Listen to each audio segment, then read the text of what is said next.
ఉండగా అవకాశాన్ని బట్టి తండ్రిని గణపరుస్తూ ఉన్నాము. హల్లెలూయా. అయితే దేవుళ్ళన్నా ఈ దినము ఆరాధన దినము దేవుని స్తుతించి ఆరాధించుకోవడానికి ప్రభు గొప్ప అవకాశాన్ని కలుగజేశారు. ఎంతసేపు సాక్ష్యాలు విన్నాం. సహోదరుడు జేమ్స్ ఎక్కడికి వెళ్తారు తెలుసా? పొద్దున 4 గంటలకి కారు వేసుకొని 5 గంటలకు బయలుదేరి ఇక్కడ చేరాడు.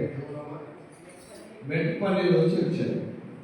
తర్వాత ఒక ఫ్యామిలీ ఖమ్మం నుంచి కారు వేసుకొని ఇక్కడికి వచ్చి చేరారు. కానీ మనం ఇక్కడ ఉన్న వాళ్ళు ఇక్కడ తొందరగా డైరెక్ట్గా దేవుని సన్నిధిలో రాలేకపోతున్నా, దేవుని స్థుతించలేకపోతున్నా. బయట ఉన్న తొందరగా వచ్చేసేయండి. కనుక ఈ సన్నిధిని దేవుని సన్నిధిలో ఉండడం మనం మంచి సాక్ష్యాలు విన్నాం. జేమ్స్ వారిద్దరు కూడా మహారాష్ట్రకు వచ్చారు. మహారాష్ట్రకు వచ్చిన తర్వాత వాళ్ళతో ప్రార్థన చేయబడింది. కొన్ని రోజులు ఉన్నారు. తర్వాత బయలుదేరి వెళ్ళారు.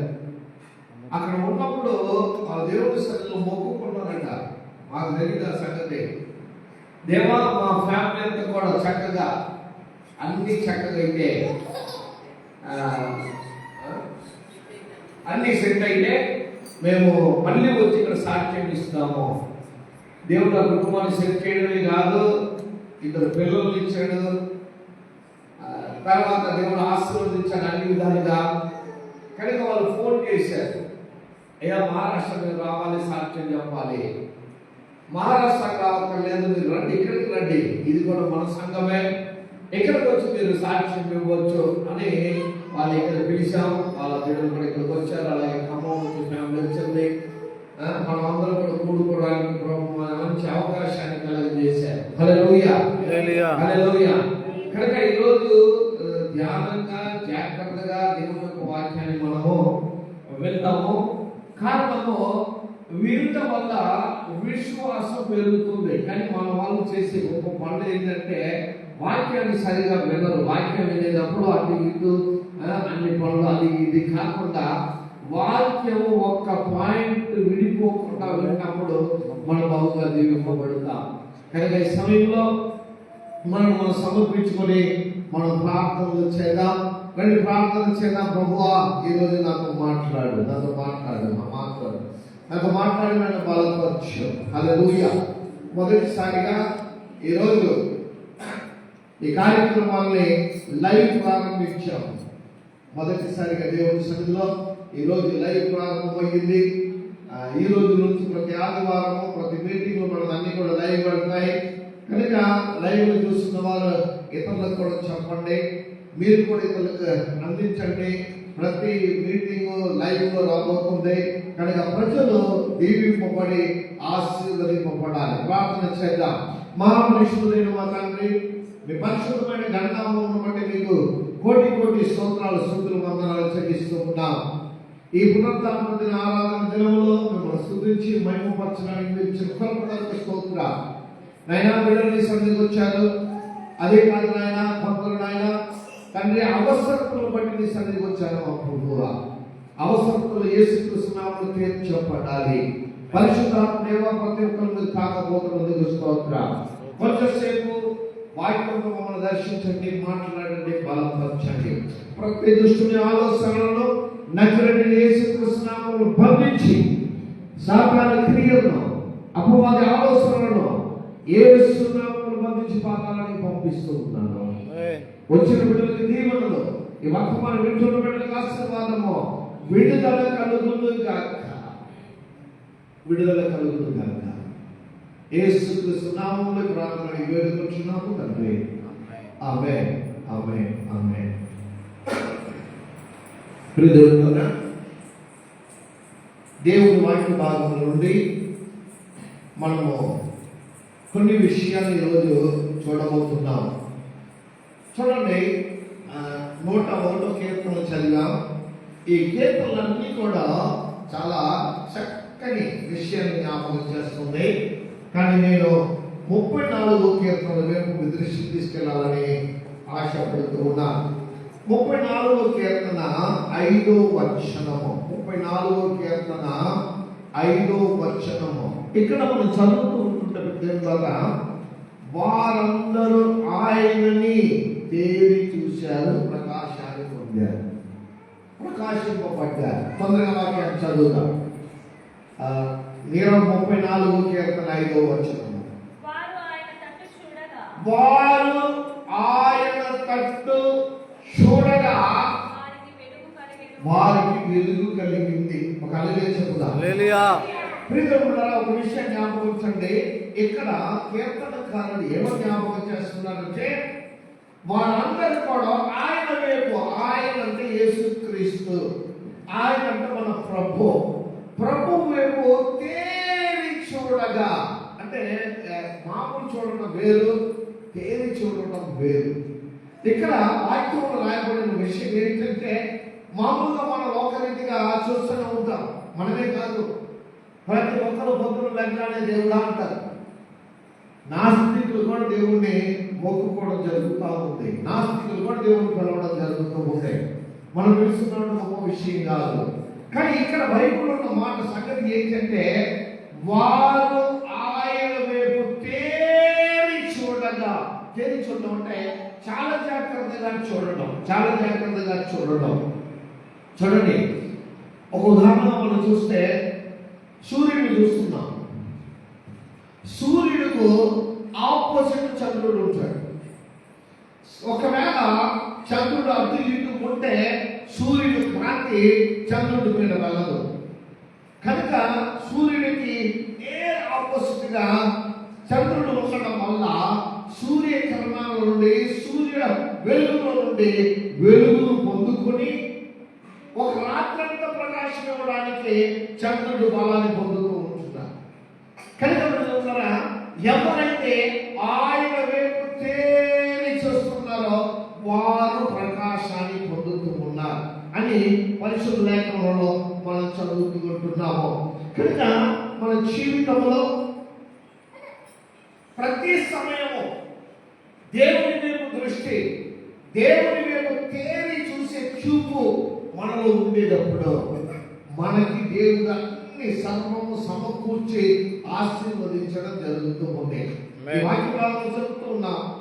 ఎందరూ ఆయన తేరి చూశారో వారందరూ ఏం పొందారు? వెలుగు పొందారు. అందరికి వెలుగు కలిగింది. ఇక చీకటి లేదు, ఇక చీకటి లేదు, ఇక చీకటి అనేది ఉండదు, ఇక చీకటి కనపడదు. కారణం ఏంటంటే ఆయన చూసిన ప్రతి ఒక్కరు వెలుగు పొందుతూ ఉంటున్నారు. చీకటి రమ్మన్న వాళ్ళ దగ్గరికి రాదు. హల్లెలూయా. ఈ ఉదయకాల సమయంలో దేవుని వాక్య భాగంలో నుండి మనం ఇక్కడ విషయాల్ని చాలా జాగ్రత్తగా చూసుకుందాం.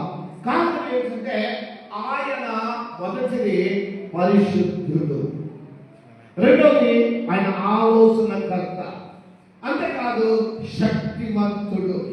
ఇలాగ మనం చూస్తూ పోతుంటే చాలా విషయాలని పరిశుద్ధ లేఖనం నుంచి మనం చూడగలుగుతూ ఉంటున్నాము. కనుక ఈ మధ్యాహ్న కాల సమయంలో ఏ రీతిగా చంద్రుడు సూర్యుడి దగ్గర నుంచి వెలుగు పొందుకుంటున్నాడో అలాగే మనము కూడా ప్రభు దగ్గర నుండి, ప్రభు మహకాంతుల నుండి మనము వెలుగును పొందుకుంటే చీకటి మన దగ్గరికి రాదు. ఆమేన్. హల్లెలూయా. చీకటి అంటే మన దగ్గరికి రావడానికి అవకాశం లేదు. కారణం ఏంటంటే మనము వెలుగుగా మార్చబడుతున్నాం. ఆమేన్. మనం ఎక్కడికి వెళ్ళినా వెలుగు, ప్రకాశము, దేవదూతలు, దేవుడి సన్నిధి మనల్ని వెంబడిస్తూ మన వెనక ఆ సన్నిధిని మనం అనుభవించగలుగుతూ ఉంటున్నాం. కనుక ఈ మధ్యాహ్న కాల ఆరాధన సమయంలో కూడా ఈ విషయం జ్ఞాపకం ఉంచుతాం. కారణం ఏంటంటే ఆయన వెలుగు, ఆయన నుంచి వెలుగు మనం పొందుకుంటే మనము కూడా లోకంలో వెలుగుగా ఉండగలుగుతాము. ఆమేన్. మత్తయి సువార్తలో దేవుని వాక్య భాగంలో మనం చదువుతుంటే మత్తయి సువార్త 4వ అధ్యాయము 15వ వచనంలో మత్తయి రచనకర్త ఏమంటున్నాడంటే అంధకారంలో ఉన్న ప్రజలు, చదవడే మాటలు తొందరగా, మత్తయి సువార్త 4వ అధ్యాయం 15వ వచనం. నజరేతు విడిచి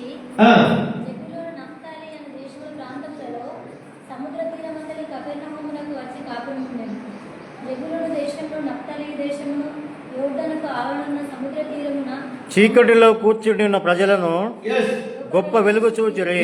ఆ వాక్యం కావాలి మనకి, ఆ మాటలు కావాలి. చీకటిలో ఉన్న ప్రజలు, గొప్ప వెలుగు చూచిరి. చీకటిలో ఉన్న ప్రజలు ఆమేన్. జనాలను గొప్ప వెలుగును చూశారు అని యెషయా ప్రవక్త మూలముగా పలికిన మాట ఇక్కడ యేసుక్రీస్తు మూలంగా నెరవేర్చబడుతూ ఉంది. ఆమేన్. చీకటిలో ఉన్న జనాలు, చీకటిలో ఉన్న ప్రజలు గొప్ప వెలుగును చూశారు యేసుక్రీస్తులో నుండి. కనుక ప్రియమైన ఈ రోజు మనని ప్రభు ఎందుకు వెలుగుగా చేయాలని ఆశపడుతున్నారంటే, ఎందుకు మన వెలుగుగా జీవించాలని ఆశపడుతుంటుంటే, చీకటి మనని చుట్టి ఆవరించి కమ్మి ఉంది. చీకటి ఉంటున్న ప్రజలకి వెలుగు తీసుకెళ్ళడానికి దేవుడు నిన్ను ఏర్పరచుకొని ఉన్నాడు. దేవుడు నిన్ను పిలుచుకొని ఉన్నాడు. చీకటిలో ఉన్న జనాంగానికి, అంధకారంలో ఉన్న ప్రజలకి వెలుగుగా ఉండడానికి ప్రభు ఏర్పరచుకొని ఈ రోజు మనని ఆయన పోలి దేవుడి సన్నిధిలో మనని నిలబెట్టి ఉన్నాడు. దేవుడు పెట్టారా? దేవుడి వాక్యంలో మనం చదువుతూ ఉంటుంటే ఇక్కడ మనం చూడగలుగుతూ ఉన్నాము, చీకటిలో ఉన్న ప్రజలు వెలుగును చూశారు. యేసు ప్రభు ఎప్పుడైతే లోకానికి మనిషి కుమారుడుగా వచ్చారో, ప్రజలను రక్షించడానికి, పాపముల ప్రజలు విడిపించడానికి, అంధకారంలో బంధకాలను తప్పడానికి యేసు ప్రభు వారు ఎప్పుడైతే లోకానికి వచ్చారో, లోక రక్షకుడుగా ప్రియమైన బిడ్డలారా, ప్రజలందరూ వెలుగును చూశారు. ప్రజలందరూ వెలుగులోకి నడిపింపబడ్డారు. ప్రజలందరూ దేవుని సన్నిధిలో వెలుగుగా మార్చబడ్డారు. దేవుడు బిడ్డ, ఈరోజు అంధకారంలో చీకటిలో ఉంటున్న ప్రజలు వెలుగును చూడాలి. అందుకోసం ప్రభు మనని ఏర్పరచుకుని ఉన్నాడు. హల్లెలూయా, హల్లెలూయా. ప్రభు మనం యోహాను సువార్త 8వ అధ్యాయం 12వ వచనాన్ని చదివితే అక్కడ ప్రభు మాట్లాడతారు, నేను లోకానికి వెలుగై ఉన్నాను. ప్రభు స్వయంగా పలుకుతున్న సంగతిని మనం చదువుతూ ఉన్నాము. నేను లోకానికి వెలుగై ఉన్నాను, నేనున్నట్టు మీరును లోకానికి వెలుగై ఉన్నారు. హల్లెలూయా, హల్లెలూయా, ఆమేన్. సంతోషకరమైన విషయము, ప్రభు తానే వెలుగై ఉండి అంధకారంలో నుండి ప్రభు దగ్గరకు వచ్చిన మనల్ని కూడా ప్రభు వెలుగుగా మారుస్తూ ఉన్నాడు. మనం వెలిగేవారుగా, వెలిగించేవారుగా, ఎందులో కూడా ఓటమి లేక ఎందులో కూడా ఓడిపోయే పరిస్థితి లేదు. ఓడిపోవడానికి ప్రభు మనల్ని పిలవలేదు, ఓడిపోవడానికి ప్రభు మనల్ని ఏర్పరచుకోలేదు. జయ జీవితం పొందడానికి, ఆమేన్, జయించడానికి, ఆమేన్, జయ జీవితంలో ముందుకు సాగడానికి దేవుడు బిడ్డ, ఆమేన్. దేవుడు ఈ రోజు నిన్ను పిలిచి ఉన్నాడు. ఆమేన్. అందుకోసమే యోహాను సువార్త 8:12 చదువుతున్నాము. అక్కడ రాయబడి వెలుగు, మరలా యేసు వెలుగు. హల్లెలూయా, హల్లెలూయా. నేను వెలుగై ఉన్నాను, నా వెలుగు నేను మీకు ఇస్తున్నాను. ఆమేన్. నేను నా వెలుగును మీకు ఇస్తున్నాను. ఆమేన్. ఎందుకంటే మలాకి 4:2 చదివితే చాలా చక్కగా ఒక విషయాన్ని చూడగలుగుతాం. చూడండి తొందరగా, మలాకి 4:2 తొందరగా చదవండి. అయితే నా నామమందు భయభక్తులుగా వారు నా నామమందు భయభక్తి కలవారు మీకు నీతి సూర్యుడు ఉదయించును, ఆ నీతి సూర్యుడు ఉదయించును. హల్లెలూయా, హల్లెలూయా. ఏ సూర్యుడు? నీతి సూర్యుడు నీ మీద ఉదయించును. ఆమేన్. అంటే సూర్యుడు ఉదయించిన తర్వాత మనం ఏమైపోతున్నాం? చీకటి అయిపోతామా? చీకటి పొందగలుగుతామా? వెలుగు సంబంధం. నీతి సూర్యుడు మన మీద ఉదయించిన తర్వాత మనం ఒక సూర్యుడు అయిపోతున్నాం. ఆమేన్. సూర్యుడి దగ్గర ఎవరైనా రాగలుగుతారా? సూర్యుడి దగ్గర ఎవరైనా నిలబడగలుగుతారా? హలో, మాట్లాడతలేదు. హల్లెలూయా, మాట్లాడేందుకు మనుషులు వచ్చారా? హల్లెలూయా, హల్లెలూయా. సూర్యుడు ముందు ఎవరైనా నిలబడగలుగుతారా? నిలబడలేరు. ఎక్కడో ఉంది సూర్యుడు, ఇక్కడ మనం ఉండలేకపోతున్నాం. ఫ్యాన్లు తిరిగినా ఒక పెడుతుంది. కారణం ఏంటిది? సూర్యుడు ముందు ఎవరు నిలబడలేదు. ఇక్కడ బైబిల్ చెప్తుంది, ఆయన యందు భయభక్తి కలిగిన వారి మీద నీతి సూర్యుడు ఉదయిస్తాడు. ఆమేన్. మనకు మనకు కూడా అనేకులకి కాదు, లోకమంతా ఒక సూర్యుడే లోకమంతా వెలిగిస్తున్నాడు. ఒక సూర్యుడే, కానీ భూమి గుండ్రంగా ఉంది. ఈ గుండ్రల భూమి వల్ల చాలాసార్లు అనుకుంటాం సూర్యుడికి చూసి అడ్డు వెళ్ళిపోయాడు అంటాం. కాదు, సూర్యుడికి చూసి అడ్డు వెళ్ళడం కాదు, భూమి తిరగడం జరుగుతుంది. సూర్యుడు ఎక్కడ ఉన్నాడో అక్కడే ఉన్నాడు, చంద్రుడు ఎక్కడ ఉన్నాడో అక్కడే ఉన్నాడు. భూమి చంద్రుడు తిరగడు, సూర్యుడు తిరగడు, కానీ భూమి తిరగడం జరుగుతూ ఉంది.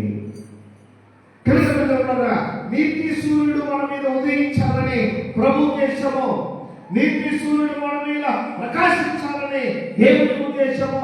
ఈ ప్రకాశము ఒకవేళ నీలో ప్రకాశించాలంటే చేయాల్సింది ఒకటే, దేవుని యందు భయభక్తి కలిగి జీవించుట. దేవుని యందు ఎప్పుడైతే భయభక్తి కలిగి జీవిస్తున్నామో అప్పుడు మనము ఎలాగా అంధకారంలో ఉన్న ప్రజలకి వెలిగడానికి సూర్యుడిగా మనం మారిపోతాం. కొన్నిసార్లు మన హృదయం మన కలవరపరుస్తూ ఉంటుంది. మా భాగ్యమ్మ సండే అయితే చాలు పొద్దున ఒక ఫోన్ వస్తుంది, అయ్యా దగ్గు వస్తుంది, జ్వరం వస్తుంది. అయ్యా ఎలాగా అంటే ఈరోజు దుమ్మ కొట్టడానికి కాదు దుమ్మ కాదు, కానీ జ్వరం వచ్చింది. వెంటనే ఒక ప్రార్థన చేయలేదు. ప్రార్థన కూడా చేయను. ఆమె చేస్తూ నవ్వించడం కూడా ఏం కాదు. ఓకే 4 సార్లు చెప్తే ఆమె అవుతుంది. హల్లెలూయా. ఆ ఒక చిన్న ప్రార్థన ఆమె జ్వరం అంతా దూరం అయిపోతుంది. ఈ రోజు కూడా పోతున్నాయి, ఇవాళ కొద్దిగా మేము కానీ ప్రార్థన చేయకపోతే ఇవాళ కూడా పరిస్థితి ప్రార్థన చేశాము. ఎక్కడ కాదు మందిరానికి చేరిపోయింది. కనుక పిల్లలున్నారా, కొన్నిసార్లు శోధనలు వస్తాయి, హృదయం కలవకపోతుంది. కానీ ప్రభు విషయం చెప్పారు. కానీ ప్రభు చెప్పింది మనము పాటించగలిగితే మనంత ధన్యులు వరకు లేదు. యోహాను సువార్త 14:1 చదవండి, బైబిల్ చదవండి. యోహాను సువార్త 14:1 చదవండి కొందరు. నీ హృదయమును కలవరపడనీయకుడే, మీ హృదయమును కలవరపడనీయకుడే. కలవరపడనీయ. కొన్నిసార్లు మన హృదయం మనం ఏం చేస్తామంటే కలవరపరుస్తూ ఉంటుంది. హృదయ కలవరం వల్ల మనసంతా పాడైపోతుంది, బుర్రంతా చెడిపోతుంది. మన బుర్ర చెడిపోవడమే కాకుండా పక్కల బుర్రలు చెడిపోతాయి, కుటుంబంలో పరిస్థితులన్నీ మారిపోతాయి. ఒక హృదయం కలవరం పడితే కుటుంబంలో ఉన్న అందరి పరిస్థితులు మారిపోతాయి. అవునంటారు కాదంటారు? మాట్లాడుతులేదు ఎవరు అంటే నేను అబద్ధం చెప్తున్నానా? హల్లెలూయా. ఒక హృదయం కలవరం వల్ల అనుకోండి, కొన్నిసార్లు అనుకుంటాం ఆయా శనివారం అనుకుంటాం రేపు పొద్దున మనం చర్చికి పోకూడదు అనుకున్నప్పుడు ప్లానింగ్ నడుస్తుంది. సాతాను దానికి ప్లానింగ్ ఇస్తాడు. ఇలా చేస్తే బాగుంటుంది, అలా చేస్తే బాగుంటుంది, ఇలా చెప్తే బాగుంటుంది, అలా చెప్తే బాగుంటుంది, ఇలాగ చేయి, ఆ రోజు పోకుండా ఉంటావు అని ఆలోచన ఇస్తాడు. ఆ ఆలోచన ఏం చేస్తుందంటే మా హృదయంలో కలవరాన్ని తీసుకొస్తుంది. ఎందుకంటే ఆలోచనే కలవరం పెట్టే ఆలోచన. ఈ హృదయం కలవరపడటం వల్ల ఏమైపోతుందంటే ఈ హృదయంలో ఉన్నది కరెక్ట్గా ఇక్కడికి వెళ్ళి తాగుతుంది. దీనికి కనెక్షన్ ఉంది. అక్కడికి వెళ్ళి టచ్ అవ్వగానే బుర్ర చెడిపోతుంది. ఎలాంటి వాళ్ళు బుర్ర చెడిపోయిందా, ఏంటమ్మా బుర్ర చెడిపోయిందా అని అంటారు. అదే ఈ హృదయ కలవరం బుర్రను పాడు చేస్తుంది, మెదడును పాడు చేస్తుంది, మైండ్ పాడైపోతుంది. ఏం చేయాలో అర్థం కాదు. హృదయాన్ని కోసమే ప్రభు చాలా చక్కగా ఒక విషయం జ్ఞాపకం చేశారు. ఏం జరిగినా మీ హృదయము కలవరపడనివ్వకుండా చూసుకోండి. హల్లెలూయా. పూర్తిగా చదవండి. మీ హృదయమును కలవరపడనీయకుడి, దేవుని యందు విశ్వాసము ఒక నిమిషం. మీ హృదయమును కలవరపడనివ్వకండి అంటే దేవుడా మనమా? ఎవరు చూసుకోవాలి? చెప్పాలి. వాక్యం ఏముంది? మన హృదయాన్ని మనం చూసుకోవాలి. కలవరపడనివ్వకుండా చూసుకోవాలి. దేవా నా హృదయం కలవరపడకుండా చూసుకున్న ఆయన అంటే ఆయన చూడు, ఆయన పనులన్నీ కాదు, ఆయన చాలా పనులు ఉన్నాయి.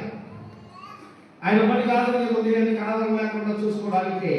నీ హృదయాన్ని కలవరపడకుండా చూసుకోవాల్సిన బాధ్యత నీకే.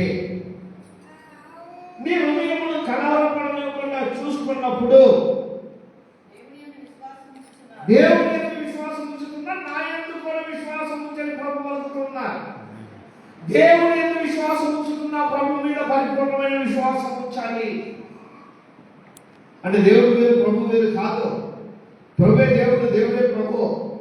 కనుక పరిపూర్ణమైన విశ్వాసం దేవుని యందు ఉంచేటప్పుడు దేవుడు అన్ని విషయాల్లో మనకి జయం ఇస్తాడు. హల్లెలూయా.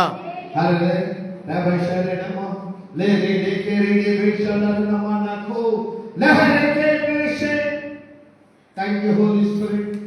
Thank you, Lord. Thank you, Holy Spirit. Thank you, Lord. Hallelujah. Yes, thank you, Lord. Live చేస్తున్న వాళ్ళు ఒక సహోదరి తన హృదయంలో ప్రార్థన చేస్తూ ఉంది. ప్రభువా నా కుటుంబ పరిస్థితి భయంకరమైన వేదన, ప్రభు అంటున్నాడు నా కుమార్తె ఇప్పుడే నీ కలవరాన్ని నేను తీసివేసి నీ కుటుంబాన్ని ఆశీర్వదిస్తున్నానని ప్రభుత్వంతో ఉన్నాడు. లైవ్ సహోదరి ఇప్పుడే నువ్వు స్వస్థతను పొందుకో, దేవుని సన్నిధిని ఆనందాన్ని అనుభవించు. యేసు నామములో receive the blessings. Amen. Amen, Lord.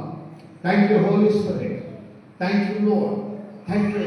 ప్రియమైన దేవుని యొక్క సన్నిధిలో కలవరాన్ని తీసివేసి దేవుని సన్నిధిలో మన దేవుని స్తుతిస్తూ దేవుని సన్నిధిలో మనము నిలబడేటప్పుడు దేవుడు మనతో పాడుతుండే మనల్ని నడిపిస్తాడు. శోధనలు వస్తాయి. శోధనలు లేకుండా మనకు ఆశీర్వాదం లేవు. క్రైస్తవ జీవితంలో అన్యులకు శోధన అది వేరు సంగతి. వాళ్ళకి ఆశీర్వాదాలు ఉండదు, శోధనలు ఉంటాయి. కానీ క్రైస్తవులకి, దేవుని బిడ్డలకి విశేషమైందంటే శోధనలతో ఆశీర్వాదం వస్తుంది. ఈరోజు మీకు ఒక వాక్యాన్ని నేను చూపించబోతున్నాను. పరిశుద్ధ లేఖనంలో ఉన్న మొదటి పేతురు పత్రిక 1వ అధ్యాయం 7వ వచనాన్ని ఒక్కసారి కొద్దిగా చదవండి తొందరగా. 1 పేతురు పత్రిక 1వ అధ్యాయం 7వ వచనం. నశించిపోవు సువర్ణము అగ్ని పరీక్ష వలన శుద్ధపరచబడుచున్నది కదా. దానికంటే అమూల్యమైన మీ విశ్వాసము ఈ శోధనల చేత పరీక్షకు నిలిచినదై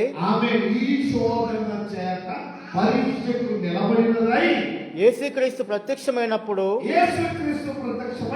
మీకు మెప్పును మహిమయు ఘనతయు కలుగుటకు కారణమగును.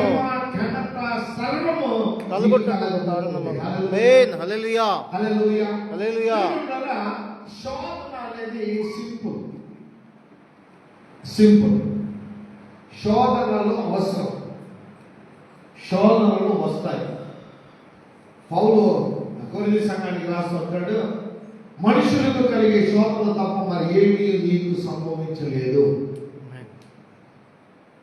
దేవుడు నమ్మదగిన దేవుడు. శోధనలతో పాటు తప్పించుకునే మార్గాన్ని నీకు చూపిస్తాడు. హల్లెలూయా. హల్లెలూయా. కనుక మీరు శోధన ఇప్పుడు సువర్ణం, బంగారం కొంటాం. ఒక షాప్కి వెళ్ళాం అనుకోండి, 5 తులాలు బంగారం ఉన్నామని అనుకోండి, ఒక పెద్ద బిస్కెట్ ఇచ్చాడు, తీసుకున్నాం. ఇంటికి వచ్చేసి ఒక తాడు కట్టుకుని మెడలో వేసుకుంటామా? ఒక బిస్కెట్ ఇచ్చాడు, 5 తులాలు బంగారం, 5 తులాల బంగారాన్ని మెడలో ఒక చిన్న చాడు కట్టేసి మెడలో వేసుకుంటామా? వేసుకోము. వెంటనే ఎవరి దగ్గరికి వెళ్తాం? దాన్ని మంచిగా తయారు చేసే వ్యక్తి దగ్గరికి వెళ్తాం. ఆ వ్యక్తి ఏం చేస్తాడు? బంగారాన్ని దగ్గర నుంచి తీసుకుంటాడు. తీసుకున్న తర్వాత మీరు పోగానే దాన్ని నిప్పులు వేస్తారు, అగ్గిలో వేస్తారు. తర్వాత కింద ఇనుము ఉంటుంది, పైన ఇనుము ఉంటుంది. కింద ఉన్న ఇనుము అలాగ తీసిస్తుంటే పైన ఉన్న ఇనుము కొట్టి కొట్టి కొట్టి కొట్టి ఆ బంగారాన్ని సరి చేస్తారు. హల్లెలూయా. హల్లెలూయా. మన విశ్వాస జీవితం కూడా అంతే. మన విశ్వాసంలో విధంగా చాలా బలంగా మనం నిలబడాలి. బంగారానికి ఆ పరిస్థితి అయితే మన విశ్వాసం అంతకన్నా గొప్పది కాదా అని పేతురు అంటూ ఉన్నాడు. కనుక ఈ మధ్యాహ్న కాల సమయంలో ఈ విషయాన్ని జ్ఞాపకం ఉంచుతాం. ఎందుకంటే యోగు చాలా చక్కగా ఒక మాట అంటారండి. యోగు అలాంటి శోధనలు ఇంతవరకు లోకంలో ఎవరికి రాలే. వచ్చేసుకున్నాం అంత కాదు, కొద్ది గొప్ప వచ్చేసుకున్నట్టు అందులో మేము సగం కన్నా ఎక్కువగా అనుభవించాం. యోగు శ్రమలలో సగం కన్నా ఎక్కువగా మేము అనుభవించాం, పూర్తిగా కాదు. కానీ యోగు అనుభవించింది భయంకరమైన పరీక్షలు. ఆ యోగు అంటాడు, యోగు గ్రంథంలో 3:10 చదివితే, నేను నడుచు మార్గము ఆయనకు తెలియను, నా యేసుకే తెలియను. ఆయన నన్ను శోధించిన తరువాత నేను సువర్ణముల వలె కనబడును. మార్గము నా యేసుకే తెలియను. శోధింపబడిన మీదట నేను సువర్ణమై మారేదను. శోధింపబడిన మీదట నేను సువర్ణమై మారేదను. నేను వెళ్ళే మార్గము నా యేసుకే తెలియను.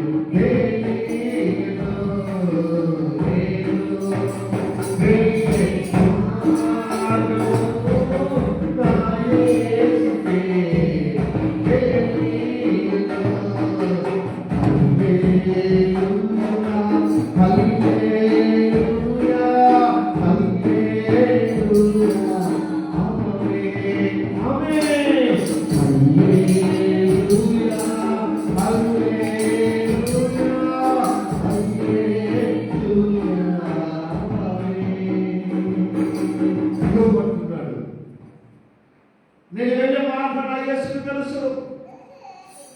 ఆ మార్గము ఆయన శోధిస్తాడు. శోధింపబడిన తర్వాత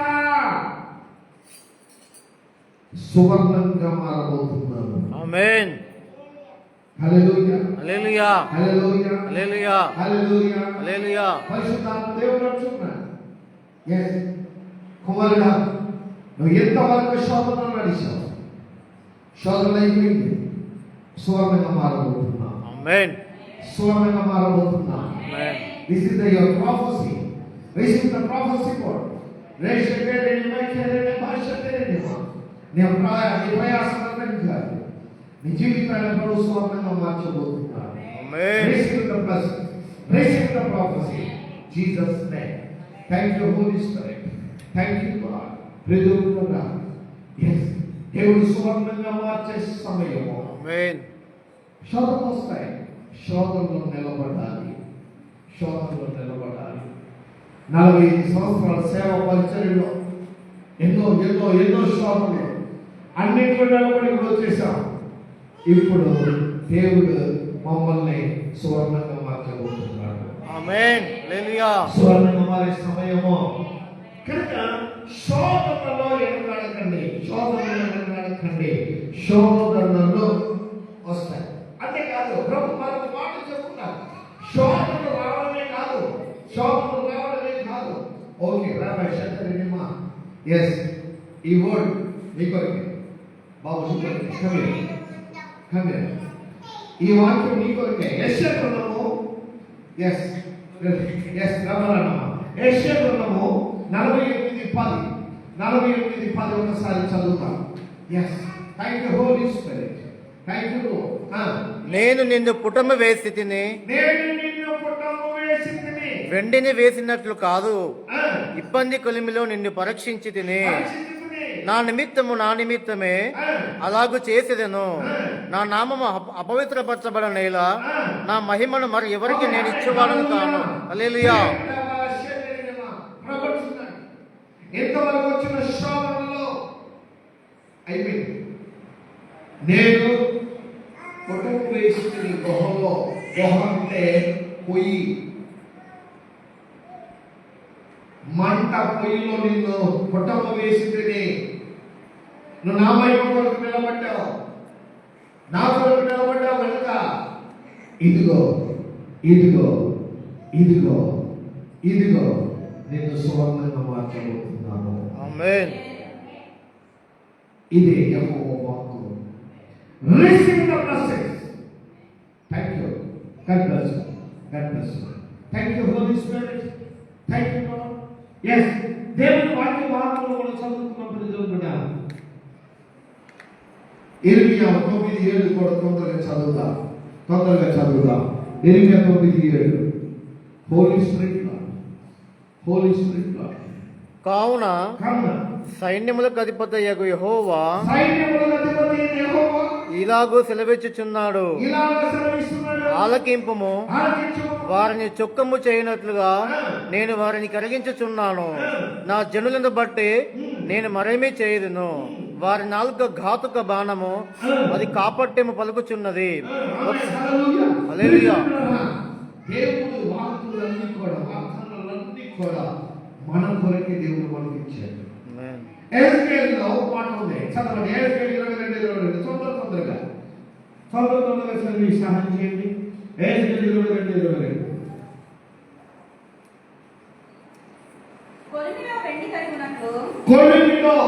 కొలిమి అంటే మంట, పొయ్యిలో గుహలో కొలిమిలో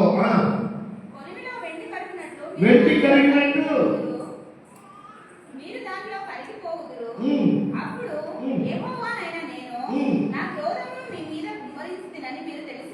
ఆమేన్. హల్లెలూయా. హల్లెలూయా. వెండి ఎలాగా అగ్ని వల్ల కరిగిపోతుందో అంతవరకు దేవుడు మనం శోధిస్తాడు. కరిగిపోవాలి. వెండి కరిగిపోయినట్టు ఎంత పెద్ద వెండి బిళ్ళను వేయండి, నీళ్ళలాగా మారిపోతుంది, కరిగిపోతుంది. వెండి కరిగిపోయినట్టు, బంగారం కరిగిపోయినట్టు నేను నిన్ను పొడవు వేసి తిని. హల్లెలూయా. హల్లెలూయా. అయిపోయింది. కొన్ని వచ్చిన దేవుని పట్ల అయిపోయింది. ఇక్కడ నుండి ఈ రోజుల నుండి మీ శోధనల సమయము సమాప్తమైంది అని మీరు నమ్మితే దేవుని యొక్క భయభక్తి కలిగి జీవించడం ప్రారంభించండి. ఆయన మహోకాంతిని చూస్తూ ముందుకెళ్ళండి. ఆయన మహోకాంతి, ఆయన వెలుగు నీలో ప్రకాశించేటప్పుడు నువ్వు లోకంలో ప్రకాశించడం ప్రారంభిస్తావు. నువ్వు ప్రకాశించాలి. దేవుడు ఉద్దేశం ఏంటంటే నువ్వు లోకంలో ప్రకాశించాలి. ఇది దేవుని ఉద్దేశం. చూడండి, జకర్యా 13:9 చదవండి. జకర్యా గ్రంథంలో 11:9 ఒకసారి చూద్దాం.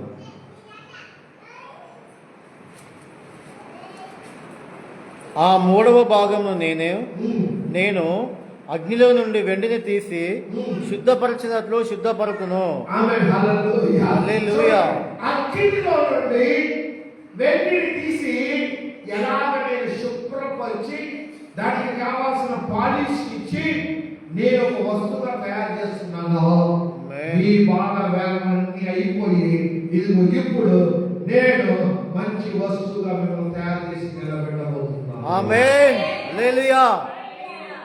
ఇది దేవుని వాగ్దానం. ఆమేన్. ఇది ద ప్రొఫెసీ వర్డ్.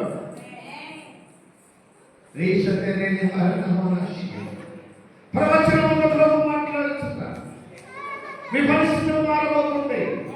మీ శోధన కాలం అయిపోయింది. ఇప్పుడు వెంటనే ఏ రీతిగా సిద్ధపరిచి మంచి వస్తువులు తయారు చేసి అంతర్జలానికి మెరిపించి మెడలో వేసుకున్న ఒక వస్తువుగా సిద్ధపరిచారు. ఇది యెహోవా వాక్కు. ఇది దేవుని మాట. కనుక ఈరోజు విషయం జ్ఞాపకం. మన జీవితం ఎల్లప్పుడూ కూడా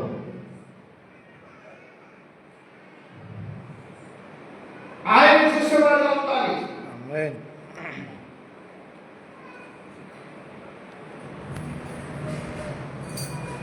ఒక మాట చెప్పండి. మలాకి 3:2-3 వచనాలు చదవండి. అయితే ఆయన వచ్చే దినము ఆ. ఎవరు సహింపగలరు? ఆ. ఆయన అగుపడగా ఆ. ఎవరు ఓర్వగలరు? ఆయన కంసాలి అగ్ని వంటి వాడు. ఎలాంటి కంసాలి అగ్ని వంటి వాడు. లాంటి వాడు. హల్లెలూయా. హల్లెలూయా. సాకలివాని సబ్బు వంటి వాడు. సాకలి దగ్గర అంటే ఇక్కడ సబ్బు ఉంది. సబ్బు కాదు, సాకలి వాడి దగ్గర సోడా ఉంటుంది. అంటే అసలు ఇప్పుడు సాకలి బ్రేకింగ్ అది ఇది పాత కాలంలో మీరు ఒకవేళ సాగరంలో చూస్తే నది పక్కన చెరువు పక్కన ఒక పొయ్యి ఉంటుంది. ఆ పొయ్యి మీద ఒక కొండ ఉంటుంది. కింద మంట. ఆ కొండలో ఈ సోడాలు వేసేసి బట్టలు ఉడకబెడతారు. ఇప్పుడు అన్ని పరిస్థితులు మారిపోయినాయి. సబ్బు వేసేస్తుంది, మిషన్లు వేసేసి తీసేయడం కాదు. అసలు నిజమైన సాగిల వాళ్ళు ఎలా దుక్కుతారంటే కింద నిప్పు, కొండ, నీళ్లు, సోడా. అది తినే సోడా కాదు, పనికిరాదు. బట్టలు ఉతికే సోడా. అలాంటి అర్థం ఏంటి అంటే ఆయన మొహాన్ని మనం చూసేటప్పుడు ఆయనను పోలి మార్చబడతాం. ఇప్పుడు మనం కూడా ఏంటంటే మనం కూడా సోడాగా మారిపోతాం. మనం కూడా అగ్నిగా మారిపోతాం. అక్కడ 3 విషయాలు చూస్తాం. సాగుల వాళ్ళ దగ్గర 3 విషయాలు చూస్తాం. కింద మంట, మధ్యలో కుండ, లోపల నీళ్లు, సోడా. అందులో బట్టలు ఉతుకుతారు. కనుక ఎప్పుడైతే అగ్ని మండుతుందో ఈ కుండ ఆ వేడిని కాపాడుతూ లేకపోతే భరాయిస్తూ లోపల ఉన్న నీటిని సోడాని ఉన్న బట్టలు ఉతికే వరకు దాన్ని ఉడికిస్తుంది. హల్లెలూయా. కింద అగ్ని పరిశుద్ధాత్మ, మధ్యలో కుండ నీవు నేను. లోపల ఉన్న నీళ్లు రక్షణకి సాదృశ్యం, పరిపూర్ణమైన రక్షణ అనుభవానికి సాదృశ్యము. అదే రీతిగా సోడా ప్రభు మహిమ. ప్రభు మహిమ ఈ రక్షణ అనుభవంతో ఆ కుండలో ఉన్నప్పుడు ఆ కుండలో ఉన్న బట్టలు శుభ్రంగా తెల్లగా బయటకు వస్తాయి. హల్లెలూయా. కనుక మన జీవితం మండుతూ ఉండాలి. పరిశుద్ధాత్మలో మండేవారుగా మండుతూ ఉండాలి. అగ్ని మండుతూ ఉండాలి. కనుక మలాకిలో భక్తుడు అంటున్నాడు, ఆయన గుణ లక్షణాలు ఎలాంటిదో, ప్రభుత్వ గుణ లక్షణాలు ఎలాంటిదో ఇక్కడ ఆయన చూపిస్తున్నాడు. ఆయన అగ్ని లాంటి వారు, సాగరి సభ్యలాంటి వారు. ఓకే, కనుక ఈ విషయాన్ని ఆలోచించండి. ఈ మధ్యాహ్న కాల సమయము దేవుడి యొక్క సన్నిధిలో మనం ఎప్పుడైతే ఆయన వైపు ప్రకాశము చూస్తున్నామో మనలో ప్రకాశం వస్తుంది. ఆ వెలుగును చూడాలి. సూర్యుడిని చూడడం అంటే కష్టమే. సూర్యుడిని చూడలేము కానీ చూడాలి. చూడగలిగిన వారు ధన్యులు. ఆమేన్. హల్లెలూయా. హల్లెలూయా. ఆయన మొహాన్ని తేరి చూడగా ఆయనలో వెలుగు నీలోకి ప్రకాశిస్తుంది. 2 విషయాలు చెప్పి నేను ప్రార్థనకి వెళ్తాము, ముగిస్తాము. కనుక ఎందుకు ఎంతగా ఎందుకంటే కొన్నిసార్లు మనకు అనిపిస్తుందంటే, అందరికీ మీకే కాదు నాకు కూడా అనిపిస్తుంది, ఎంత కష్టం రాకుండా మేము ప్రభుత్వంలో జీవించడం లేదా? 45 సంవత్సరాలు అయిపోయింది. 45 సంవత్సరాల నుంచి 80లో రక్షింపబడినప్పటి నుంచి 79వ సంవత్సరం నవంబర్ నెల ప్రభుని దర్శించినప్పటి నుంచి ఎంతవరకు పరిగెత్తుతున్నాం? ఎందుకు ఇంకా శోధన? ఇంకా కావాలా శోధన? కొన్ని వేల మందిని ప్రభుత్వం నడిపించాం. చాలా మంది సేవకులు దేవుని సన్నిధిలో నిలబడగలిగారు. ఇంత జరిగిన తర్వాత ఎందుకు శోధన? మేము కొన్నిసార్లు బాధపడతాం. కానీ శోధనలను జయించేవారు ధన్యులు. హల్లెలూయా. హల్లెలూయా. ఎందుకు ఈ శోధనలు అంటే, మీరు లోకానికి వెలుగుగా మారిపోవాలి. ఆమేన్. మీరు వెలుగుగా మారే వరకు మనకేదో జరుగుతూ ఉంటుంది. మత్తయి సువార్త 5:14 పొరపడ్డారు. 13వ వచనంలో వేరు, 14వ వచనంలో వేరే మాట పలుకుతూ ఉంటారు. 14వ వచనంలో అంటారు, మీరు లోకానికి వెలుగై ఉన్నారు. మీరు లోకానికి వెలుగై ఉన్నారు అని ప్రభు మాట్లాడడం మనం. కనుక మనం వెలుగయ్యే వరకు, లోకానికి వెలుగయ్యే వరకు, ఆ వెలుగును చూసే వరకు శోధనలో నుండి మనల్ని విడిపిస్తూ, తప్పిస్తూ, కాపాడుతూ, శోధన దేవుడే తెలుసు రాదు. సాతాను శోధించడానికి ప్రయత్నం చేస్తారు. కారణం ఏమిటంటే, మన దగ్గర వెలుగు లేనందువల్ల. మన వెలుగులో ప్రకాశంలో మార్చబడినప్పుడు దేవుని బిడ్డ ఈరోజు సాతాను క్రియలు పారిపోతాయి, చీకటి పారిపోతుంది.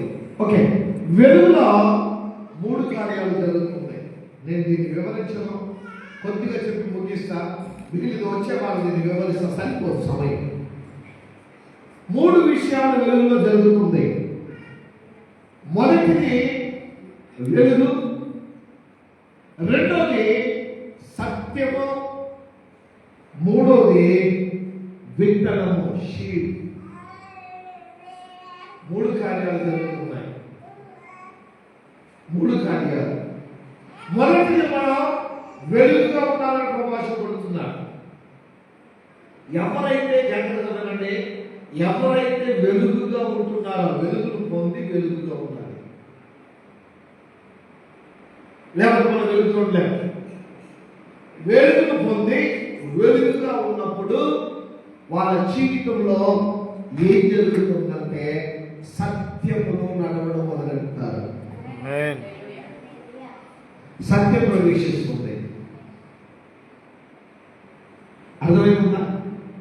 వెలుగు పొంది వెలుగులో జీవించేటప్పుడు ఆ వెలుగులో ఉన్న ప్రజల దగ్గర సత్యము ప్రవేశిస్తుంది. సత్యం అంటే ప్రభువు, నేనే సత్యం. ఓకే, సత్యము ఎప్పుడైతే వీళ్ళు నడవగలుగుతున్నారో, నడుస్తున్నారో, అప్పుడు వీరు విత్తనంగా మార్చబడుతున్నారు. ఎప్పుడైతే ఈ విత్తనం నేల మీద పడుతుందో, నేల మీద పడి సావాలి అని బైబిల్ చెప్తుంది. ఈ విత్తనం నేలలో పడి సచ్చిన ఎడల ఫలించగలుగుతుంది. హలో, హల్లెలూయా, హల్లెలూయా. ట్యూబ్ లైట్లన్నీ బ్యాటరీలన్నీ డౌన్ అవుతున్నాయి.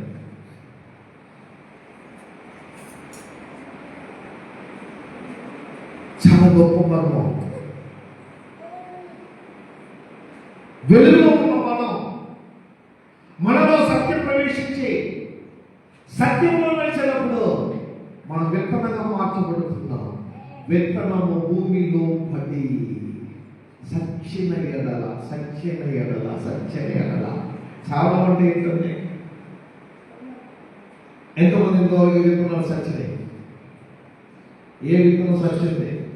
అందుకోసం ఫలించలేకపోతున్నాం. విత్తనం సాగకపోతే ఫలించదు. విత్తనాలు కొంత లోపల మన విత్తనం వేసాం కొన్ని రోజుల తర్వాత విత్తనాన్ని మర్చిపోతాం. విత్తనం నేలలో పడితే సావాలి. ప్రభు చెప్పిన విషయమే. ఫలిస్తే అప్పుడే సచ్చినప్పుడే ఫలించగలుగుతూ ఉంది. కానీ ఈ ఆరాధన దినంలో ఈ విషయాన్ని జ్ఞాపకం ఉంచండి.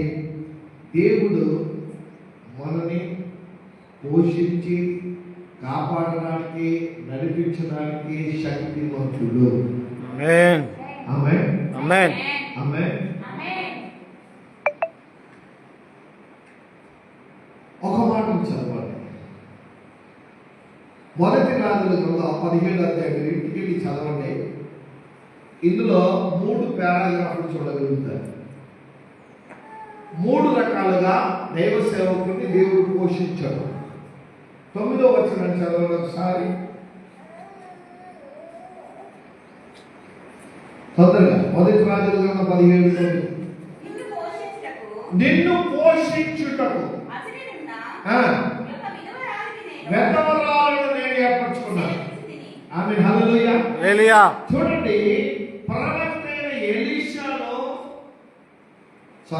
ఏలియాను పోషించుటకు దేవుడు ఒక విధవరాలను నియమించాడు. నియమించడం ఏర్పరచడం వేరు, నియమించడం వేరు. నియమించడం అంటే ఆల్రెడీ ఆమెకు అన్ని ఆజ్ఞ ఇచ్చి నువ్వు ఇలా ఉండాలని ఆల్రెడీ నియమించడం. ప్రవక్త నేను ఏర్పాటు చేశాను. అంత కరువు ఉంటుంది, లోకం అంతా దేశం అంతా కరువు ఉంటుంది. కానీ నువ్వు ఆకలితో ఉండవు. ఒక ఆనందాన్ని చెప్పండి. ఒక ఆమె చెప్పండి. ఆమె అలాగే మన జీవితంలో జరగాల. దేశం అంతా కరువు, కానీ ఓ హల్లెలూయా, తన ప్రవక్తకి కడుపు నిండా ఆహారం. ఆ అందులో 3 పారాగ్రాఫ్లు చూస్తాం.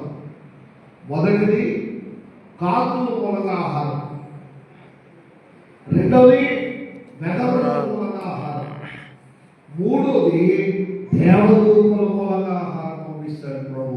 హల్లెలూయా. ఒక విషయాన్ని మాత్రం చెప్పి నేను ముగిస్తాను. మీరు చాలా విశేషమైన వారు, మీరు ప్రత్యేకమైన ప్రజలు. దేవుడు ఏర్పరచుకున్నాడు. ఏర్పరచుకుంటే మిమ్మల్ని పెడతాడు. ఈ విషయం మనం జ్ఞాపకించాలి. ఎవరు ప్రభు ఏర్పరచుకున్నారో, ఎప్పుడు ఏ పరిస్థితులు కూడా ప్రభు విడిచిపెట్టారు. మనకు అనిపిస్తుంది ప్రభు విడిచిపెట్టేసరేమో. నో, తండ్రి ఎప్పుడు చేయలేడు. ఎవరు నన్ను చేయదలిచిన యేసు చేయి విడవడు. ఎవరు నన్ను చేయి విడచిన యేసు చేయి విడవడు. చేయి విడవడు, చేయి విడవడు. యేసు చేయి విడవడు. యేసు చేయి విడవడు.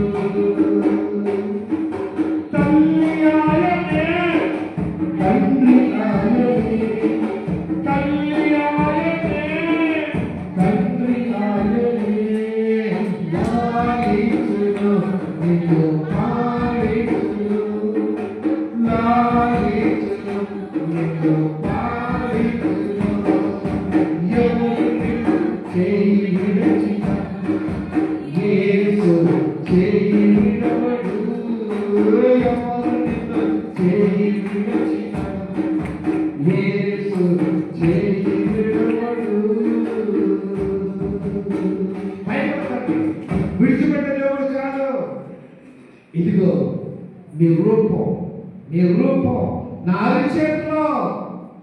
చెప్పుకొని ఉంచుకొని ఉన్నాను బిడ్డ. ఆమేన్.